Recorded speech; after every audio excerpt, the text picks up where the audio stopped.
Mística Cidade de Deus, capítulo 21, livro 8, tomo 4. A alma de Maria Santíssima entrou no céu empíreo e a imitação de Cristo, nosso Redentor, voltou para ressuscitar seu sagrado corpo.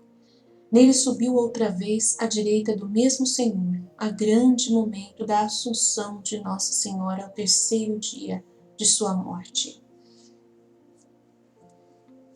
A glória da eterna bem-aventurança. Na glória e felicidade dos santos que participam da visão beatífica e fruição bem-aventurada, disse São Paulo e Isaías, que olhos não viram,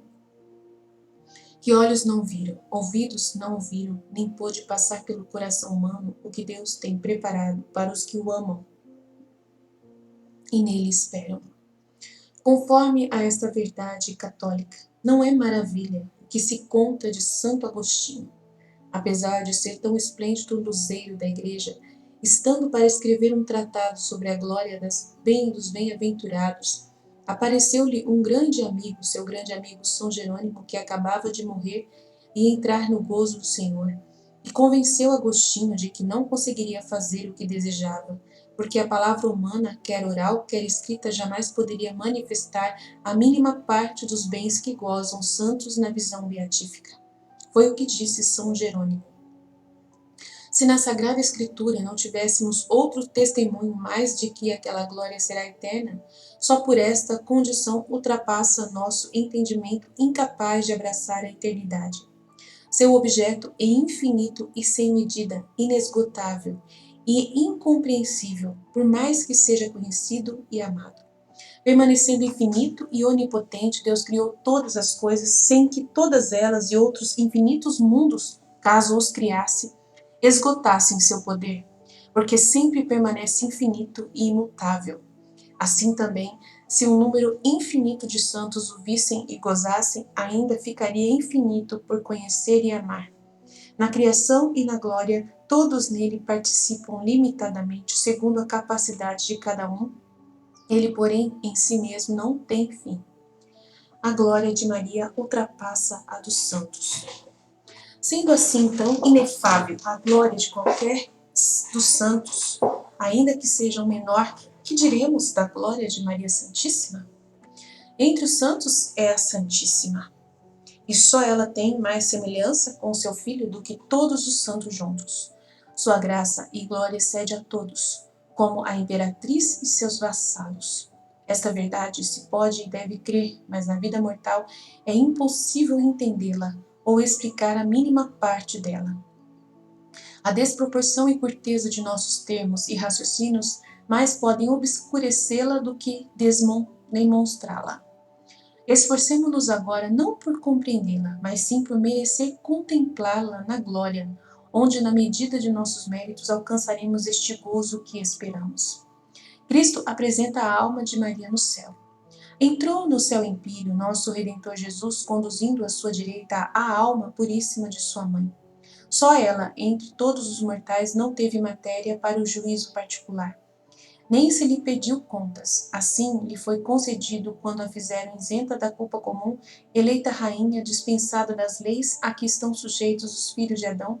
Pela mesma razão, no juízo universal não será julgada como os outros, mas virá à direita de seu Filho Santíssimo, participando no julgamento de todas as criaturas. No primeiro instante de sua conceição foi aurora claríssima e refulgente, retocada com os raios do sol da divindade, acima das luzes dos mais ardentes serafins. Depois elevou-se até tocar a própria divindade ao se tornar mãe do Verbo encarnado, Cristo.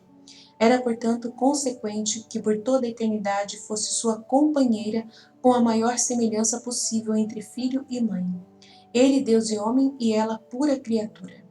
Com este título, o Redentor apresentou-a ante o trono da divindade, em presença de todos os bem-aventurados, atentos a esta maravilha. A humanidade santíssima disse ao eterno Pai: Meu eterno Pai, minha mãe amantíssima, vossa filha querida e esposa, mimoseada do Espírito Santo, vem receber a posse da coroa e glória que lhe preparamos. como recompensa de seus mistérios. Nasceu entre os filhos de Adão, como rosa entre espinhos intacta, pura e formosa, digna de que a recebamos em nossas mãos, e no lugar onde não chegou nenhuma de nossas criaturas, nem podem chegar os concebidos em pecado. É nossa escolhida, única e singular, a quem demos graça e participação em nossas perfeições, ultrapassando a norma comum às outras criaturas. Nela depositamos os tesouros e os dons de nossa incompreensível divindade. E ela, com a máxima fidelidade, os guardou e fez lucrar os talentos que lhe demos.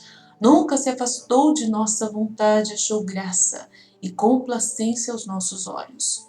Meu Pai retíssimo é o tribunal de vossa misericórdia e justiça, e nele se pagam os serviços de nossos amigos com superabundante recompensa. Justo é que a minha mãe se deu o prêmio de mãe, e se em toda a sua vida e obras foi semelhante a mim, no grau possível, à pura criatura. Também o há de ser na glória. Tenha lugar no trono de nossa majestade, para que onde está a santidade por essência, esteja também a máxima santidade por participação. Uau! A santidade das santidades. A santidade das santidades. A vida na divina vontade. A glória da alma de Maria. Este decreto do Verbo manado foi aprovado pelo Pai e o Espírito Santo. A alma santíssima de Maria foi elevada à destra de seu Filho e Deus verdadeiro e colocada no mesmo trono real da Santíssima Trindade, onde nem homens, nem anjos, nem serafins chegaram até então, ou chegarão jamais por toda a eternidade. Esta é a mais alta e excelente preeminência de nossa Rainha e Senhora. Está no mesmo trono das divinas pessoas, só ela mesma, e ter o lugar de imperatriz quando os demais o têm de servos e ministros do sumo rei. Tá, isso mesmo, mas só que vai ter os reis também, tá? Que a Santa Ágreda não tem conhecimento sobre os filhos da divina vontade, então a gente tem que lembrar disso. A eminência e majestade daquele lugar inacessível para todas as demais criaturas correspondem em Maria Santíssima aos dotes da glória, compreensão, visão e fruição. Daquele objeto infinito que em inumeráveis e diferentes graus gozam os bem-aventurados, ela goza acima e mais do que todos. Conhece, penetra e entende muito mais sobre o ser divino e seus atributos do que todo o resto dos bem-aventurados. Entre a glória das divinas pessoas e a de Maria Santíssima a distância é infinita, porque a luz da divindade, como diz o apóstolo, é inacessível, e só ela habita a imortalidade e glória por essência, né? Só Deus, e Maria Santíssima não alcança o que Deus é, né? A alma santíssima de Cristo também excede sem medida aos dotes de sua mãe, claro. Não obstante, comparada à glória dos santos, a desta rainha ultrapassa de todos os de modo inatingível, é verdade. Tendo com a de Cristo uma semelhança impossível por graça, né?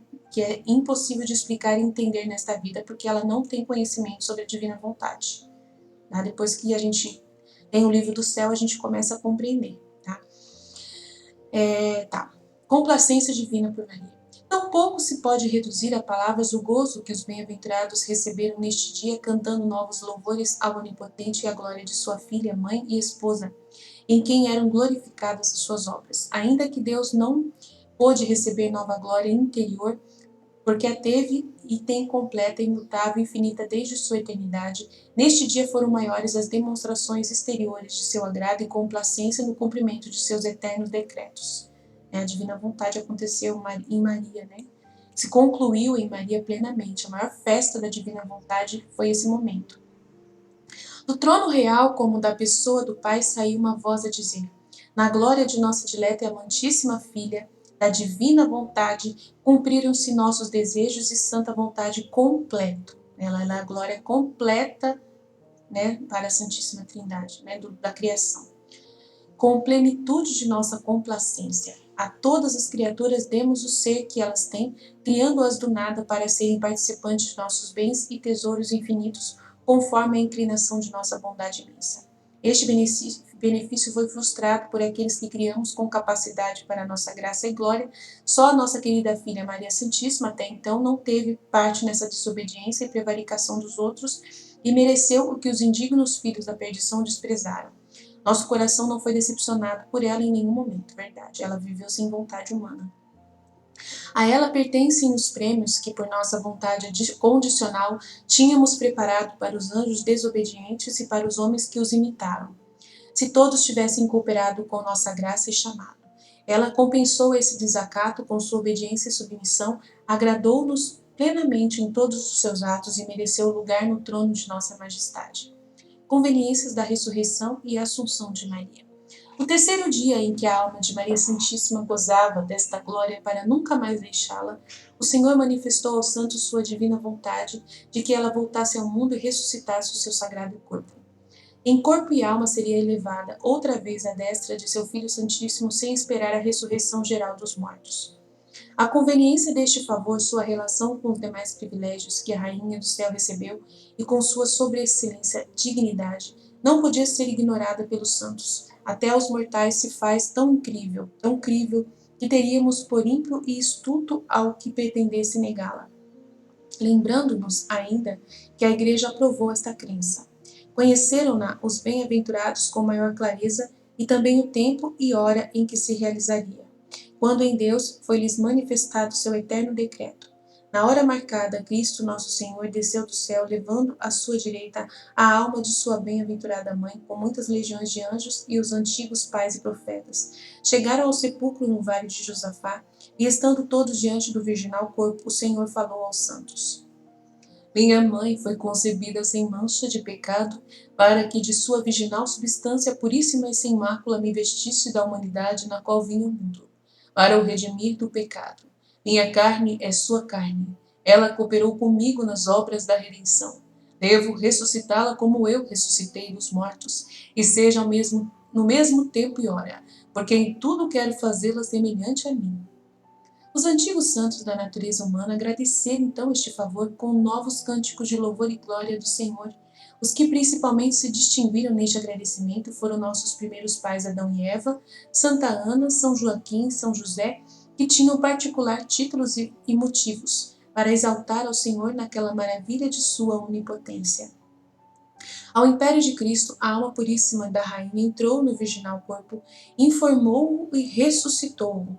Deu-lhe nova vida, imortal e gloriosa, comunicando-lhe os 4 dotes da claridade, impassibilidade, agilidade e subtileza correspondentes à glória da alma, da qual se derivam aos corpos. Muito chique, né? Recíproca doação entre Cristo e Maria. Com estes dotes gloriosos, saiu Maria Santíssima em corpo e alma do sepulcro, sem remover a pedra que o fechava, ficando a túnica e toalha estendidas na forma em que cobriam o seu sagrado corpo. Por ser impossível descrever seu brilho e beleza, não me detenho nisso. Basta-me dizer que, como a Divina Mãe deu ao seu Filho Santíssimo a forma de homem, ao seu virginal tálamo, pura, limpa, sem mancha e impecável para redimir o mundo, assim, em paga desta dádiva, o mesmo Senhor lhe deu nesta ressurreição e nova geração outra glória e formosura semelhante à dele. Nesta troca tão misteriosa e divina, cada qual fez o que pôde. Maria Santíssima gerou a Cristo assimilado a si mesma enquanto passível. Cristo a ressuscitou comunicando-lhe sua glória, quanto ela pôde receber na capacidade de pura criatura. A Assunção de Maria ao céu. Logo se formou soleníssima procissão que do sepulcro pela região do ar, ao som de celestial música, foi subindo para o céu empíreo. Era a mesma hora em que ressuscitou Cristo, nosso Salvador, no domingo imediato depois da meia-noite. Por este motivo, fora alguns apóstolos que velavam o sagrado sepulcro, ninguém percebeu o que acontecera. A procissão dos anjos e santos entrou no céu. No fim dela vinha o Cristo, nosso Salvador, tendo à direita a rainha vestida de ouro, como diz Davi. E tão formosa que foi a admiração da corte celeste, todos se voltaram para contemplá-la e bendizê-la com jubilosos cânticos de louvor. Ali se ouviram aqueles misteriosos elogios escritos por Salomão. Saí, filha de Sião, para ver vossa rainha, a quem louvam as estrelas matutinas e festejam os filhos do Altíssimo. Quem é esta que sobe do deserto como uma névoa de perfumes? Quem é esta que se levanta como aurora, mais formosa que a lua, escolhida como o sol e terrível como muitos esquadrões perfilados? Quem é esta que sobe do deserto apoiada ao seu dileto, transbordando delícias? Quem é esta em quem a divindade encontrou mais complacência do que em todas as criaturas e a eleva acima de todas ao trono de sua inacessível luz e majestade? Ó maravilha nunca vista nestes céus! Ó novidade digna da infinita sabedoria! Ó prodígio desta onipotência que assim exaltas e engrandeces! Então, no livro dos 31 dias com Maria, fala a mesma coisa, né? Mesma coisa. Maria recebida pela Santíssima Trindade. Com esta glória chegou Maria Santíssima em corpo e alma ao trono real da Santíssima Trindade, onde foi recebida pelas três divinas pessoas em amplexo indissolúvel. O eterno Pai lhe disse: sobe mais alto que todas as criaturas, minha escolhida, minha filha e minha pomba. O Verbo manado, minha mãe, de quem recebi a natureza humana e o retorno de minhas obras que perfeitamente imitaste, recebe agora de minha mão a recompensa que mereceste. E o Espírito Santo, minha amantíssima esposa, entra no gozo eterno correspondente a teu fidelíssimo amor e goza sem receios, pois já passou o inverno do padecer e chegaste à posse eterna de nossos abraços.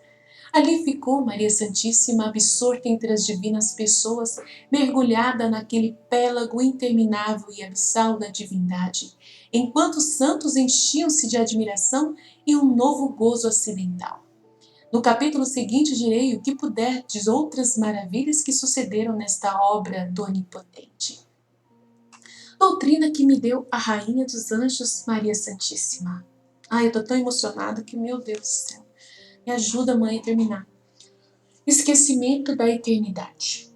Minha filha, lamentável e sem desculpa a ignorância dos homens em esquecer propositadamente a eterna glória que Deus prepara àqueles que se dispõem a merecê-la. Quero que chores amargamente este esquecimento tão pernicioso, pois não há dúvida que corre evidente perigo de a perder quem involuntariamente se esquece da felicidade e glória eterna. Ninguém tem legítima desculpa desta falha, pois enquanto nada custa ter ou adquirir esta lembrança constante, muitos empregam todo o esforço de esquecer o fim a que foram criados. É certo que tal esquecimento procede de se entregarem os homens à soberba da vida, à cobiça dos olhos e à concupiscência da carne, conforme 1 João 2,16. Empregando nisto todas as energias e potências da alma, e todo o tempo de suas vidas não lhes resta atenção nem lugar para pensar com sossego ou sem ele na felicidade eterna da bem-aventurança. É uma loucura a pessoa não pensar na eternidade, gente. É todo dia você tem que pensar nisso. Confessem os homens se lhes custa maior trabalho esta lembrança do que seguir suas cegas paixões, adquirir honra, riquezas e deleites transitórios que se acabam antes que a vida e as mais das vezes nem com muitas fadigas são conseguidos. Esforços e trabalhos perdidos. Quanto mais fácil é para os mortais não cair nesta perversidade, principalmente os filhos da igreja que dispõem da fé e esperança que sem trabalho lhes ensinam esta verdade. E mesmo que lhes fosse tão custoso merecer o bem eterno como alcançar honra, riqueza e outros bem aparentes, grande loucura é trabalhar tanto pelo falso como pelo verdadeiro, tanto pelas penas eternas como pela glória eterna. Conhece bem, filha minha, para chorá-la essa abominável estultice, considerando o século em que vives, tão conturbado com guerras e discórdias. Quantos são os infelizes que vão ao encontro da morte por um passageiro inútil estipêndio de honra, vingança e outros vilíssimos interesses, enquanto da vida eterna não se lembram nem cuidam mais do que se fossem irracionais. Seriam felizes se como estes acabassem na morte temporal, como porém a maior parte age contra a justiça, e os que estão nela nem se lembram de seu fim, tanto uns como outros morrem eternamente. Infelicidade eterna. Esta é a maior dor e infelicidade sem igual e sem remédio. Aflige-te, lamenta e chora sem consolo sobre a ruína de tantas almas compradas com o sangue de meu Filho Santíssimo. Asseguro-te, caríssima, que se os homens não desmerecessem, a caridade me inclinaria do céu e da glória a bradar-lhes com voz que pudesse ser ouvida em toda a terra. Homens mortais iludidos, que fazeis, como viveis? Porventura sabeis o que é ver Deus face a face e participar de sua companhia e eterna glória? Em que pensais? Quem assim vos perturbou e fascinou o juízo? Que buscais se perdeis este verdadeiro e único bem e felicidade fora da qual não existe outra? O sofrimento é breve e a glória para sempre infinita, e o castigo é eterno. O caminho do céu é estreito.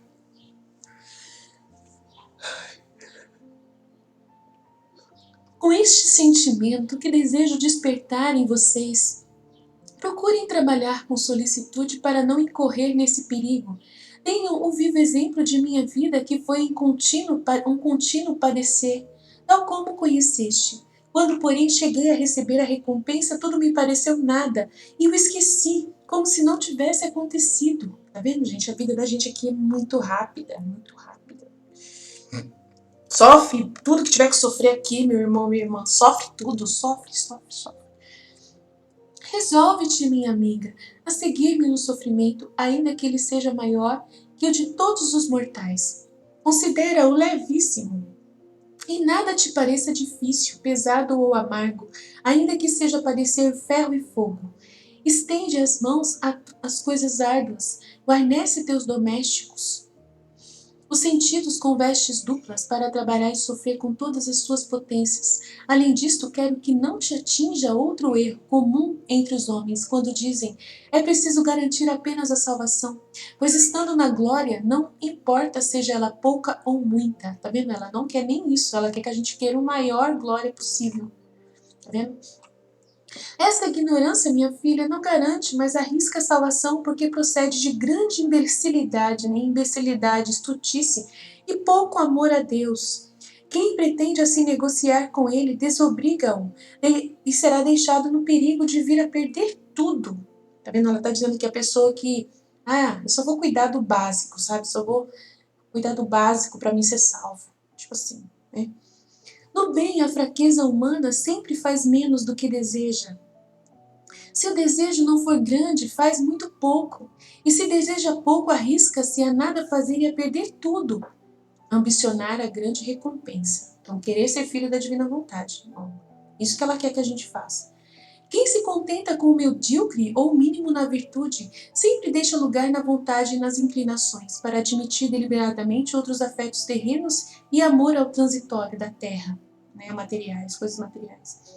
Tal disposição não se pode manter sem entrar em conflito com o amor divino. É absolutamente necessário renunciar a um para permanecer com o outro, determinando-se a criatura a amar a Deus de todo o coração com todas as forças como Ele manda. Este afeto é resolução elevada em conta pelo Senhor, mesmo quando a alma por outros defeitos não alcança o mais elevado dos prêmios. Desprezar a este e intencionalmente não o estimar não é amor de filho nem de verdadeiro amigo, mas indiferença de escravo que se contenta em viver só para passar o tempo. Tá vendo? O escravo, o servo que continua pecando, né? E dependendo do mínimo, né? Do mínimo que é o sacramento da penitência. Né? É uma pessoa que não, né?